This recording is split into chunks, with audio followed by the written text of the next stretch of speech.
श्री कृष्ण जी कहते हैं, जो हुआ अच्छा हुआ, जो भी हो रहा है वो अच्छा ही हो रहा है और जो होगा वो भी अच्छा ही होगा।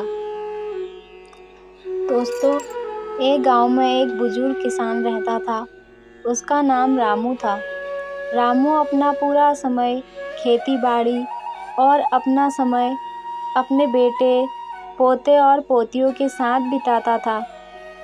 एक दिन एक प्रसिद्ध संत उनके गांव आए हुए थे।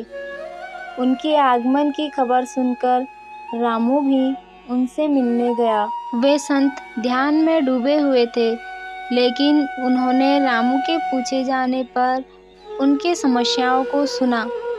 रामू ने कहा, महात्मा, मुझे अपने जीवन में संतोष नहीं है। मेरे पास पैसों की कमी नहीं है। मेरे पास एक सुखद परिवार है, लेकिन मेरे मन को शांति नहीं मिलती। मैंने अपने परिवार के लिए अनेक प्रयास किए, लेकिन मुझे सच्चे सुख की खोज में कोई सफलता नहीं मिली।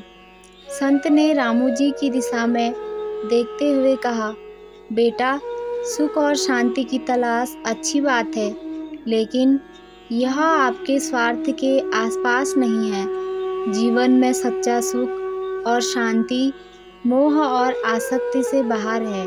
रामू ने चिंताजनक आवाज में पूछा, महात्मा, तो मुझे यह सुख और शांति कैसे प्राप्त होगी? आप मुझे उसे प्राप्त करने का तरीका बताइए।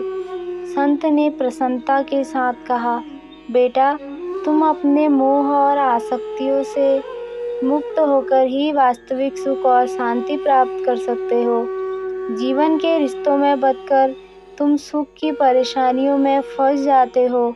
चलो, मैं तुम्हें अपने साथ भक्ति के मार्ग पर ले जाता हूँ। ऐसा करने से तुम अपने कष्टों से पूरी तरह मुक्त हो जाओगे। किसान को अपने परिवार से मोह था। वह बोला, महाराज, जरा पोते पोतियों के साथ समय गुजार लूँ, फिर मैं आपके साथ चलूँगा। संत ने कहा, अच्छा, ठीक है।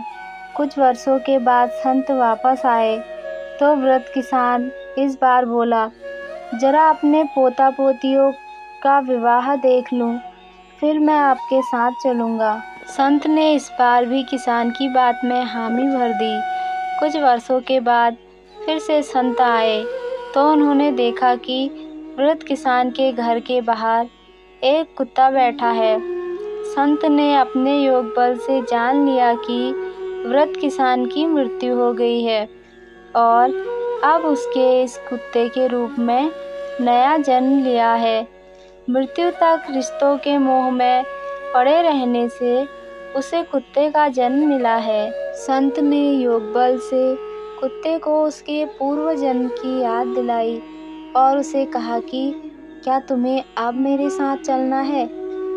तो वह बोला, मेरे पड़पोते पड़पोतियाँ अभी नादान है और आजकल ज़माना भी बहुत ख़राब है। इस वजह से मुझे उनकी रखवाली करनी है। वो थोड़े समझदार हो जाए, फिर मैं आपके साथ चलूँगा। संत हंसकर बोले, अब नहीं आऊँगा, क्योंकि तुम फिर कोई और बहाना खोज लोगे। इस कहानी का सार ये है कि संसारी जीव कभी भी अपने परिवार के मोह से मुक्त नहीं हो पाता है। इंसान पूरा जीवन काल अपने परिवार के प्रति दायित्वों को निभाता है, लेकिन जब वह अपने जीवन के अंतिम पड़ाव पर होता है, तब भी वो रिश्तों के मोह में बंधा रहता है।